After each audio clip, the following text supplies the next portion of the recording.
Sometimes her name is Nikki. Sometimes her name is Shanique. But since she's turned 40, she has changed her name to Shanika Lorraine. Now, there's a little story that goes with Nikki.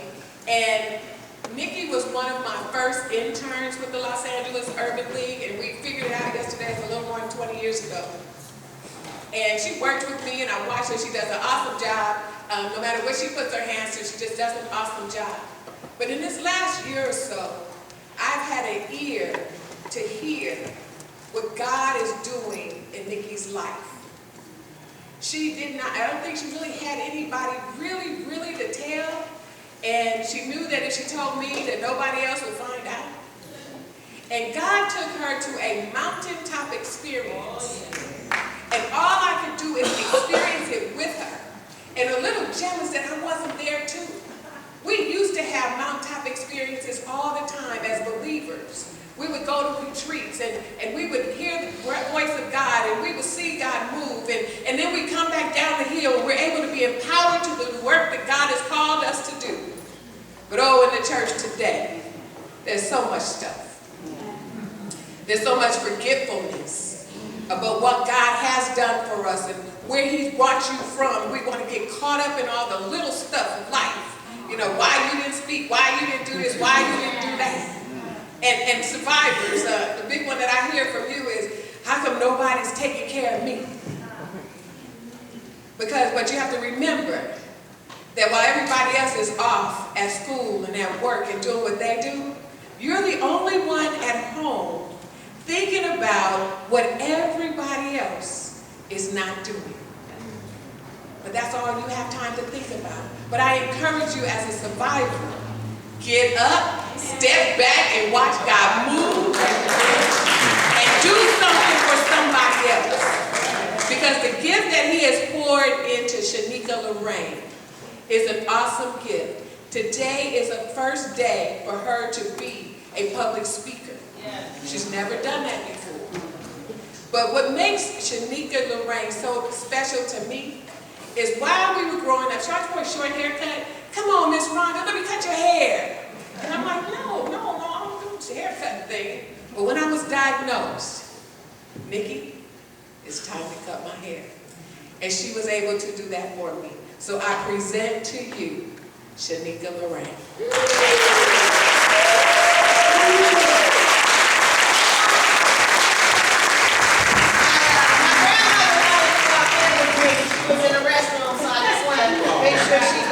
Y'all make sure my grandmother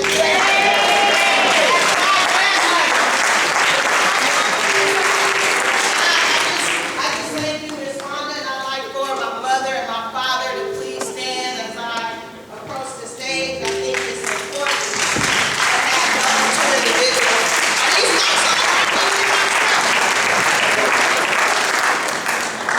so, this is my mother, Lorraine, and I just want to say that I just want to say that, you know, you always honor your parents when they're not here. And what I want to do is I want to honor my mother and my father while they're here. And I want them to be proud of what they bring. So this is Lorraine and that's Don Cannon. And I just love them both.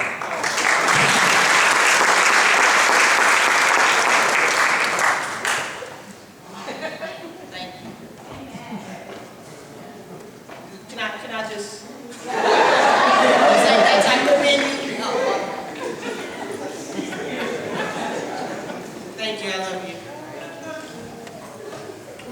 I just want to say that I don't stand here today claiming to be a perfect person. I'm someone who continuously asks for forgiveness. I continuously ask for strength, encouragement, wisdom. And I continuously ask to be placed in the midst of individuals who share the same goals, the same dreams, and the same spirit as I do. I prepared a message titled, The Support System for Life. But before I get into that, I just want to say I found out yesterday my mom's friend's funeral happened. Her mom passed from cancer. And they didn't tell me because they knew I would be here today, but I just want to acknowledge Christine Pendleton, whose funeral was yesterday, for my good friend Kim. And my heart really goes out to her and her family. Kim, we love you. So I prepared a message titled, The Support System for Life. And as we have just recognized 5 men who stood by the woman in their lives who went through her journey with cancer, we know that support is not always easy. But with strong individuals such as Al Anderson, who was a support system for his sister, Anthony Sheridan, Eric Clay, Kenneth Crawford, and Troy Green, who were all support systems for their wives, these individuals have truly exemplified how God's intended endurance to be when faced in a tough journey. When I think about journeys, I think about how we will all face tough journeys at one point in our lives, some more than others. Take today, for instance. Now we're either walking into a journey, smack dead in the middle of a journey, or are walking out of a journey. Either way, you have your own journey on your own day, and you will tackle it in your own way. That's precisely why endurance is important. Endurance, to have perseverance through any and every situation, any and every circumstance. Because endurance is the key to keeping your head above water. So with the development of this message, the support system for life, I thought through what journeys are and how a support system should look while you're going through a journey, how support should feel when you're going through a journey, and what that really and truly means. So I started by looking at the definition of support. And it read, to hold up or serve as a foundation or prop for something or someone. And it also said the act of helping someone by giving love and encouragement. Then I looked up the definition of system. And it read, a group of related parts that move or work together. So when I combine those two definitions, support and system, a support system would be to serve up or hold as a foundation for someone, providing love and encouragement that move and work together while they're going through their journey. So now, let's take a few minutes let me take you through a journey with me today. Let me pick up my list. I want to begin by talking about a strong foundation. Because for me, a foundation between individuals, whether it's a friendship, a relationship, or a family, should essentially be built on love and encouragement. When we have a foundation that is built on genuine love and genuine encouragement, we're possible to provide the best support and love we can, because we laid love as the first layer on the foundation. Once we have our love on that foundation, we want to secure it there. And we secure it with the second layer on a strong foundation, which is encouragement. So now you have a foundation that is built of love and encouragement. I want to talk a little bit about love, though. Love should always be helpful, not helpless. It doesn't make demands. It doesn't expect anything in return, and it does not make assumptions. When someone's love contains these things, it's no longer genuine, making the strength of the foundation that was initially built on love weak. Because now it's unsturdy because we've added demands, expecting something in return, and we're making all these assumptions about people. So now, I like to think of having demands, making assumptions, and expectations of having something in return is equivalent to how termites are to wood. You know how termites eat away at the wood and make it less and less sturdy? Well, these things eat away at your strong foundation that was initially built on love and making it less and less sturdy. Now, we can build on a weak foundation, but at some point it will begin to crack and it will begin to crumble. And when we try to find things to fill those cracks and stop the crumbling, it just won't work. It won't get the job done, because nothing, absolutely nothing is as strong as untampered love. Now let me get back to, I want to address expectations right quick. Because the thing about expectations is, it comes with looking for something in return. And we need to begin to pull away from making folks feel like they owe us for our love, or they owe us for our support. No, sweetie, you don't owe me for anything because I'm giving this to you because I love you. And my love is unconditional. And my love is untampered. I'm not messing with it at all. It's pure. It's pure like powder, like baby powder. It's just pure, just like that. So when we take a moment to stop doing things out of selfish ambition or vain conceit, that's when our love is as strong as it can be. Because Philippians 2:3 tells us, do nothing out of selfish ambition or vain conceit, rather humility. Value others above ourselves, not looking to our own interests, but to the interests of others. And when we are mindful of how we are loving others and are not doing it for personal gain, the awareness of our genuine love will begin to grow. It will begin to strengthen, and we will redirect the way we deliver love to people. Just the way I'm looking at each of you in your eyes in this very moment. I have so much love for each of you who know me and who don't know me. And the love I'm delivering to you at this precise moment is so pure, nothing can damage you. That same love will also make certain that I and you do not support just any and everything somebody wants to do just because we love them or just because we care about them so much. You see, the thing about love is that there's various types of love. But pure love is the only love I want. It's the only love our Father gives us, and it's the only love we deserve. And the thing about support is that there are various types of support that individuals may need during their journey. But in most cases, the support people need is just genuine love, regardless of the circumstances. But always remember, you cannot support any and everything, because some journeys that some folks are going through, sometimes it's for them and God alone. But we don't even allow the space for people to even connect with God like they should, because they're dependent too much on us. Who are we to be dependent on like that? I don't have that much strength to hold up all your journeys and everything that's going through your mind to sustain. You got to go somewhere else where someone can really, truly give you what you need, because I cannot always do that. Let me talk a little bit about some journeys some individuals are going through as well. It's a mind and an emotional battle. Has nothing to do with anything else. And oftentimes it's self-inflicted emotional pain. That's some of the worst pain you can even have. And you're doing it to yourself because they keep a record of what others do and don't do. And that is unhealthy, an unhealthy battle for ourselves. We have to refrain from doing that. Insecurities, brokenness, loneliness are all in there too. And these are some of the most life-threatening conditions to the mind and body. And although most emotional challenges are not always monitored by a physician, they are life-threatening. But let me enlighten you on a support system that is built on real love. The most pure, uncontaminated love that can feel your emotional battles, your heart battles, your mind battles, and any other battles for life.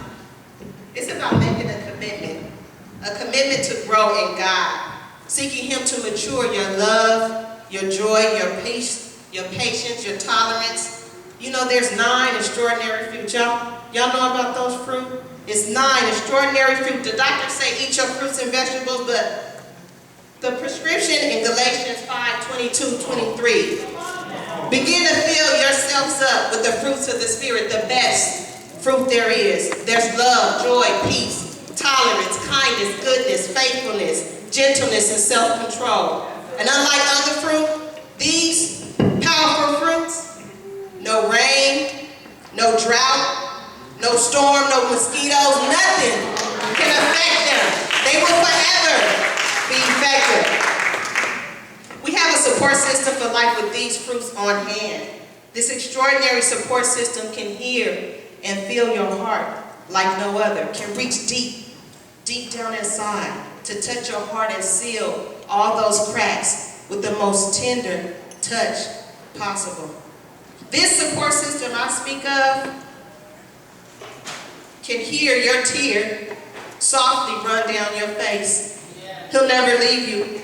He'll never hate you. He's never demanding, never forceful. This support system knows what you need, knows how much you need, and wants to walk with you through your bad habits, through your pain, through your problems, so you're able to endure, persevere, and make it through any and every situation, any and every circumstance. Believe me, I know. And I know what it means to have endurance. And I know what it means to love. And I know what it means to have folks who support you and love you through any and every situation, any and every problem, any and every circumstance. I want you to know the beauty of this support system that I speak of. He knows that you love him. He knows that you want to be made new. He believes in you. He hopes for all things in you because you are great. He already knows that you are great, but you need to know that you are great. And I know a lot of you don't know me, but I want you to know this. If you don't know nothing else, you are great. The ultimate support system is love, and God is love. Because love is not selfish. Love is not controlling. Love does not manipulate. Love doesn't remind and resurface the pain that comes from being hurt by someone. Did you hear what I said? Is this mic on too? Love is not selfish. It is not controlling. It doesn't manipulate, and it does not resurface the pain that comes from you being hurt by someone.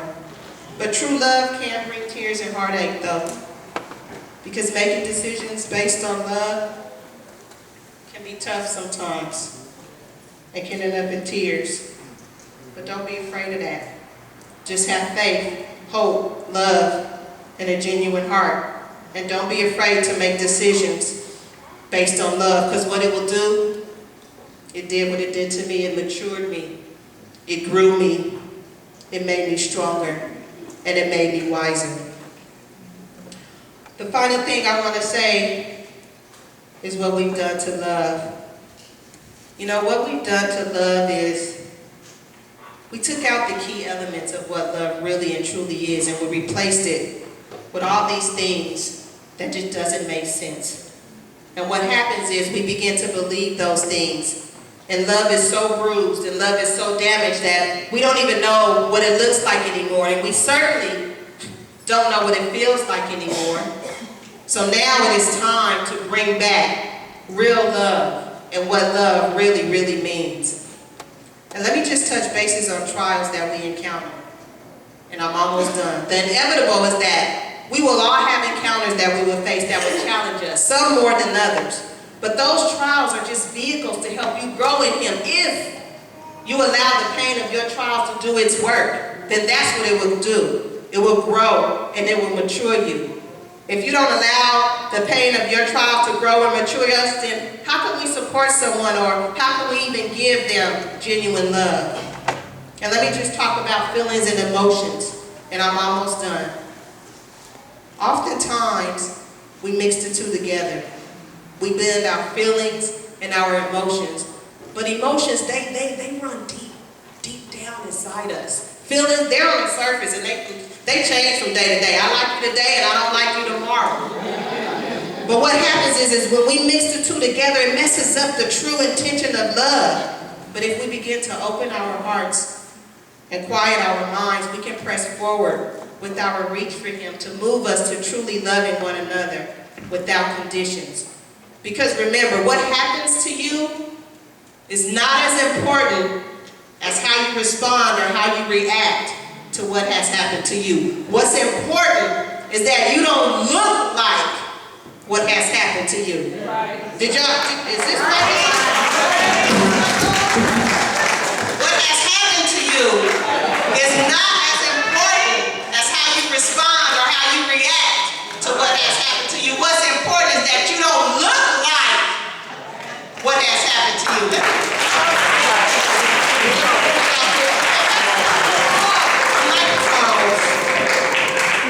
So let me just say one thing about fear, and I'm out. Fear is strong. And the fear of losing someone close to you that you really love is even stronger. And when the fear of losing someone arises, you can count on one fact and one fact only, that He will never leave nor forsake you. Hebrews 13:5 tells us that. Genuine love is what we're born with. It's the fabric of our being. Fear is something we learned. Because 2 Timothy says, God did not give us the spirit of fear. So the challenge for us is to unlearn fear and to bring back to the surface pure, unselfish, uncontaminated love back into our hearts, back into our homes, back into our families. I'm closing now, but I'm for real this time. The true support system for life is God. And God is love. Love for your neighbors, and most importantly, love for yourself. So I ask you, what do you need to do? Or who or what do you need to let go of to truly and freely love? I love you.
When they came in this morning, those angels were sent here. Now that's the Nikki I know.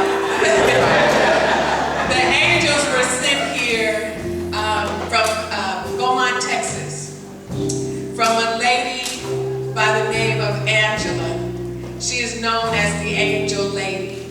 The angels were made by hand. They were blessed and they were sent. We didn't have to pay for them. They were a donation. Celebrate Life takes time to give angels to the survivors annually. Because each and every one of us are angels. We have had angels in our life. And I just want them to continue to remember who they are, whose they are, and that God continues to make angels. We stand before you as a celebration of life, as a symbol that cancer is not a death sentence, and that if we come together,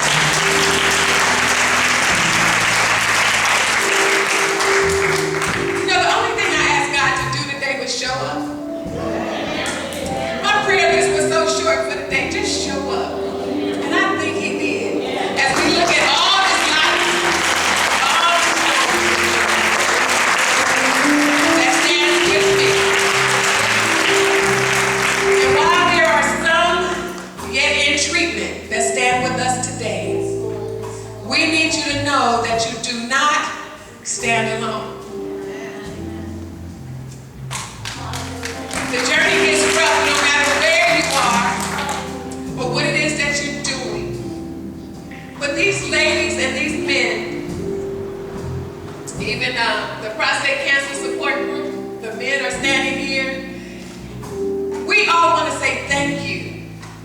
to the caregivers that have supported us along the way.